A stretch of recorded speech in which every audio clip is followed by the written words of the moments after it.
everyone, welcome back to my channel. I hope you're all doing fine.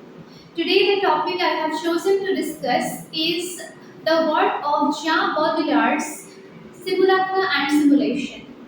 Jean Baudrillard was a French sociologist, a theorist and a philosopher.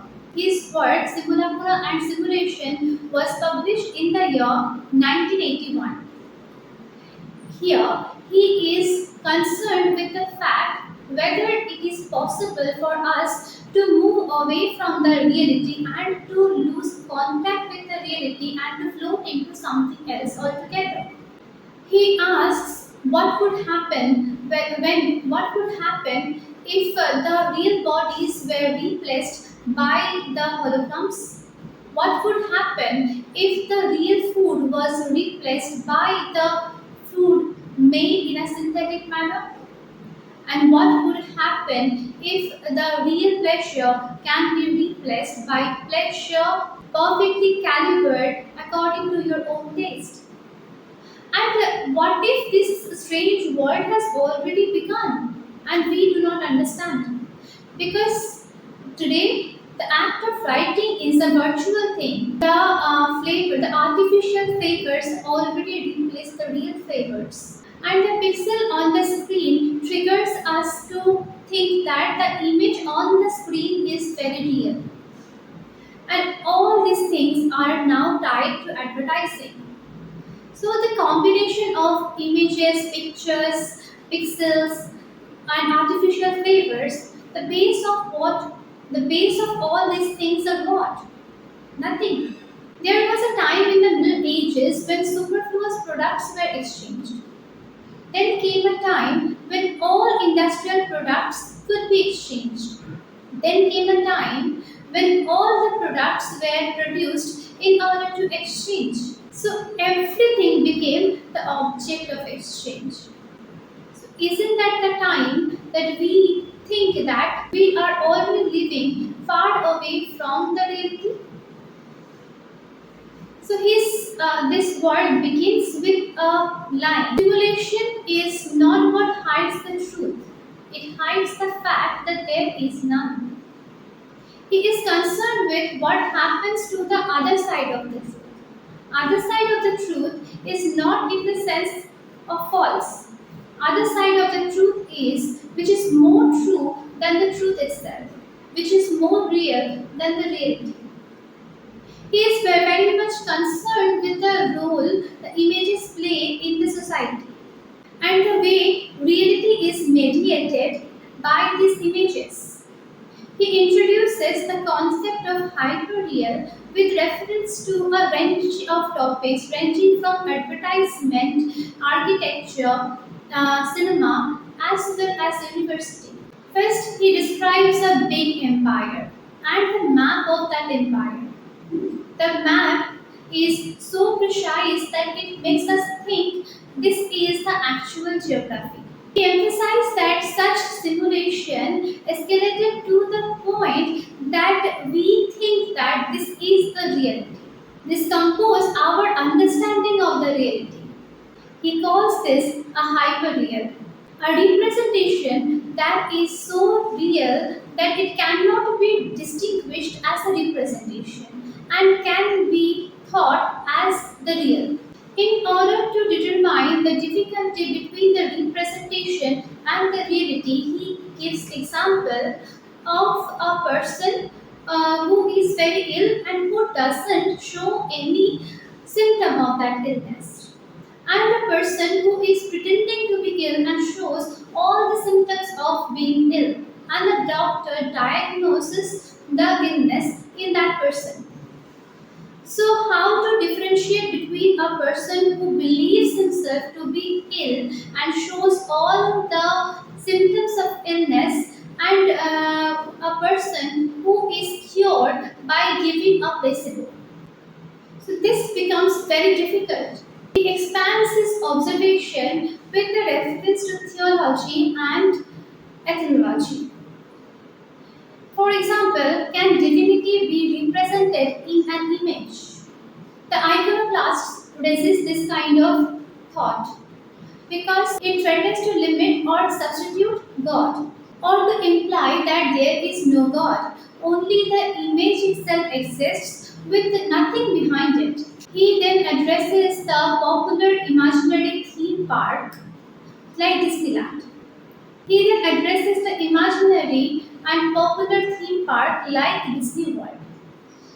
He says that this is a very high-tech form of simulation. This distracts the people of the society from the imperceptible simulation which exists beyond the glossy and colorful wall of the Disneyland.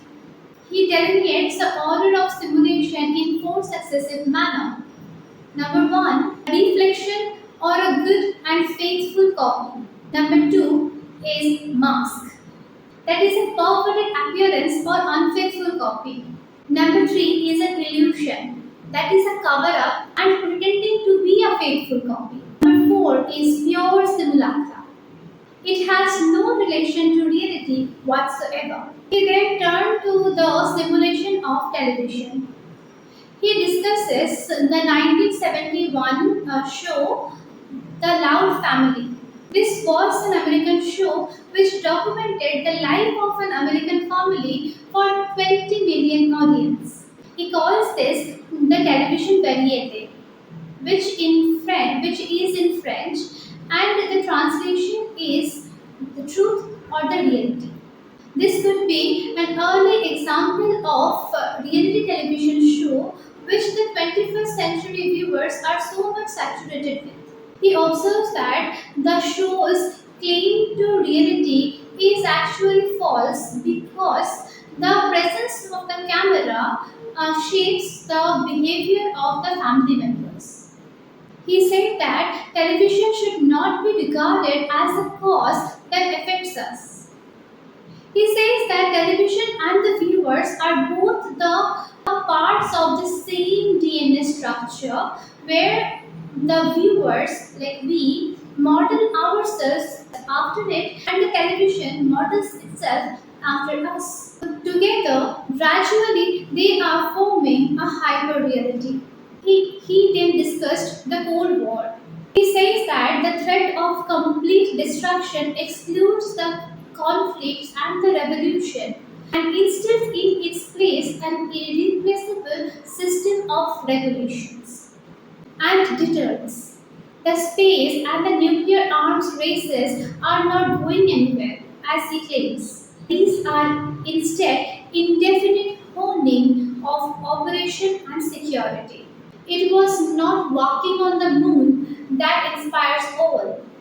Rather, the immense amount of control exhibited by the system. He describes deterrence not as a strategy, but a circulation, like the capital floating free of the productions. He further argues that victory and defeat doesn't mean anything. It only has meaning in the simulated narrative of the media. He gives example of the triumph of America in the North Vietnam War.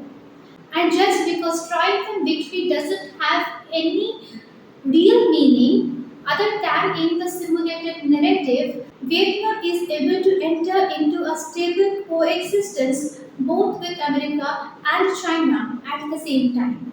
He then dedicated a chapter on the 1970s miniseries Holocaust. He said that the trauma of extermination was not merely forgotten but was replaced by the mediatory representation.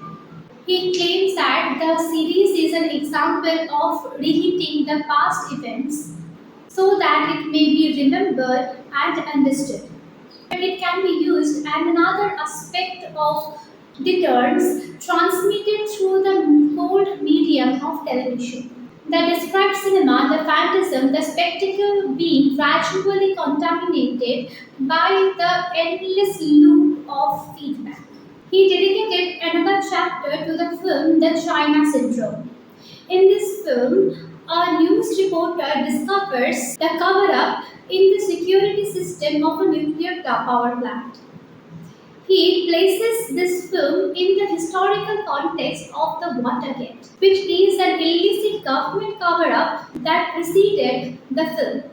Release of the film Network, which is a satirical film about immoral quest of raiding and fabrication of truth on TV network, and Harrisburg, which is an incident in American nuclear power plant which happened after the film. It is unclear to what extent simulation precedes the real event, or whether the history has already been written. He groups these three events as the China Syndrome trilogy and evaluates them as hot nuclear spectacle being distilled and dispersed through the Cold War system of information network. People are kept in the alert position for an event which is never supposed to occur, but which must be deterred through operation and security. He concludes with a critique of terrorism. Terrorism, he says, is an event to force, to rupture the system, or to make hard the system, or to force the people to confront the real. He also offers some thought on the film Apocalypse Now. He says that this film is not about Vietnam War, rather it is made of Vietnam War. The director plunged the cast and crew into a notoriously nightmarish production which threatens the lives and sanity of all involved. And the film produced images which aspires the immoderate American intervention. Mass media replaced the history and the memory it sought to represent, and thus effectively becoming the reality. Baudrillard writes, film becomes war, the two united by their shared overflowing of technology. He then turns his attention to architecture, especially Bordeaux Center in Paris, which was constructed in 1970s and which houses the largest museum of modern art in Europe and also several other research institutions. He labels this building as a monument of cultural returns which functions as an incinerator, absorbing all the cultural energy and devolving it. It may have something to do with mediating culture in consumer model, its failure to resist the hyperreality, its potential to indoctrinate the masses with a simulation of authorized culture rather replaces the actual culture, or which prolongs the death of a culture. In any event, he argues that we are in the state of an implosion in which we are gradually becoming aware of the collapse of the structure. He calls the Sweden protest of 1968 the first event of implosion. He makes it clear that the implosion is not a negative thing. It is incalculable in the current system of reasoning. He debates on the impact of mass media on the people. He says that the advertisement are products which do not serve us, rather, we serve them. There was a time, I remember, that everyone was accustomed to their cracked heels, and suddenly a new cream came to existence. At that time, it was advertised that a cracked heel is something not so fashionable, and this is something you should be ashamed of. And people started buying that cream for their cracked heels. So all these products, these are on the billboards, they act as surveillance cameras and they watch us. They manipulate us to think that we have to reach something, we have to achieve something, we are yet some on the way to achieve that particular thing, that idealized version of our own body or our own mind. He then makes reference to something that is called hypermarket. Hypermarket signifies the end of modernity. In global neoliberal economy, modern institutions dissolve and society is decentralized. That is, urban population spread out indefinitely in new cities, subject to shopping centers rather than the city itself. Perhaps hypermarkets simply refer to the supermarkets and the transportation system that feed in and out of them. He then ponders why meaning is lost in the flow of information. He considers three possibilities. Number one is that the flow of information is too quick for meaning to be attached to it. Number two, information is purely technical and produced outside the meaning. Information directly destroys the meaning and signification. He favors the third option. He is very pessimistic about media and the media coverage.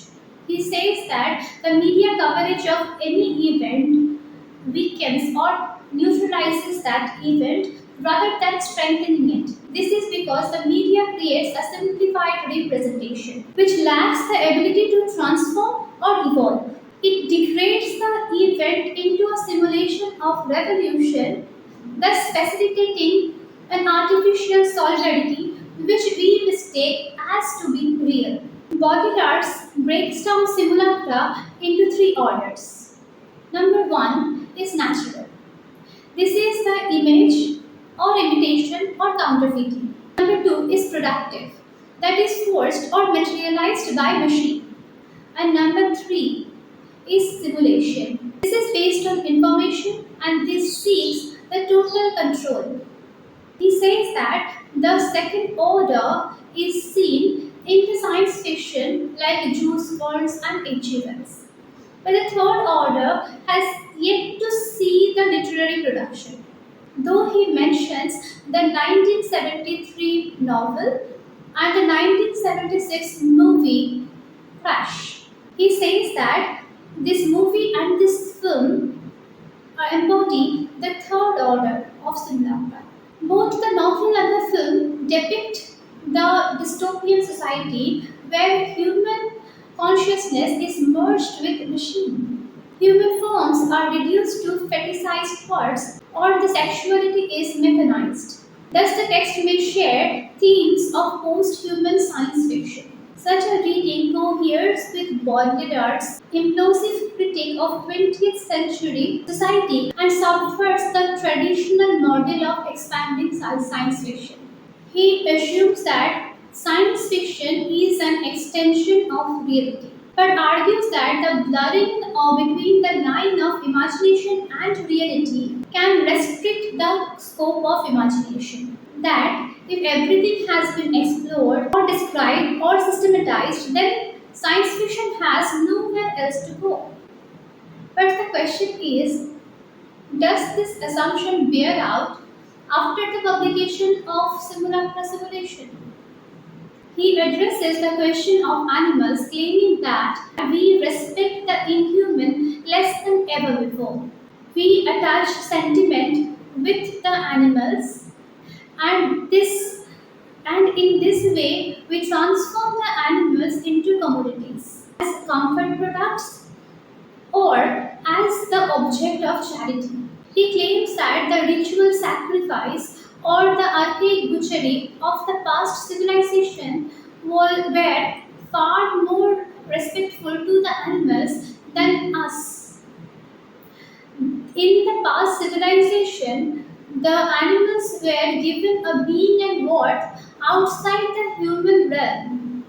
But now, the animals have only worth inside the human realm. He says that there is always a difference between killing the animal to fill up the plate of the killer or his family or his community and killing thousands of animals to fill up the refrigerators of the supermarkets. He tends to object the tendency of the humans to speak on the behalf of the animals. This tendency can be seen as the system of hegemony, where the colonial power speaks on the behalf of indigenous people, non-European people, the physically and mentally disabled people, and the children. They think that all these people need to be spoken for and to be taken care of according to their own system and own rule. Here we can give example of the film King Kong.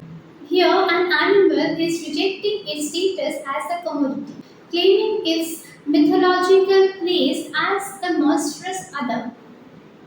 An animal has been brought to the city, and that animal breaks free and sack the industrial metropolis to break the viewer free of the modern cage. The relationship between King Kong and the heroine could be notable here of the animal human seduction. Here, the behavior is inverted. The human is behaving inhumanly, and the animal is behaving humanly. Towards the end, he delves into the realm of psychoanalysis. Animals have no unconscious because they have territories. Humans have unconscious because they have lost the territories. That is to say, even at the most primitive time when human beings were nomadic, then only they had no territory. In contrast, animals have an environment, and that environment is shaped for them. And thus, they have the lack of internal interruption even if they have to go through ceaseless external interruption. The binary between the territory and unconscious echoes is opening binary between the land and the map. So the question arises, does that mean that the unconscious is a simulacra? Is it the territory that we have lost and never been able to regain? These questions we need to find out the answers of. He disputes the conventional wisdom that everything has been taken away and nothing is left, because theory does not accept the existence of remainder. Remainder cannot be something subtracted from the whole. He explains the concept of remainder with several analogies. One such analogy is that the various other concepts like left and right, majority and minority, remainder does not have a binary concept. It might refer to things that are unexplained or unincorporated by the modern system, like unconscious or primordial. Rest, these things gain power outside the limit of the system, eventually going into the dark mirror of the social. Thus, the remainder is an excess, an infinite production of leftovers rather than lack. Within the frame of simulacra, one cannot help but wonder whether the society is an original thing or is it a byproduct. To put it in another way, it is like, do we produce the shadow or do we emerge from the shadow? Baudrillard doesn't give any answer. Instead, he mounts a scathing assessment of the higher education. He calls higher education as non-function and has no contribution in producing knowledge. He remembers the protest of May 1968 when the French students tore apart the French architect in order to expose the rotting corpse of the academia. He linkens this event with the riots of Detroit, where the African Americans brandished the ruins of their neighborhood to show the neglect.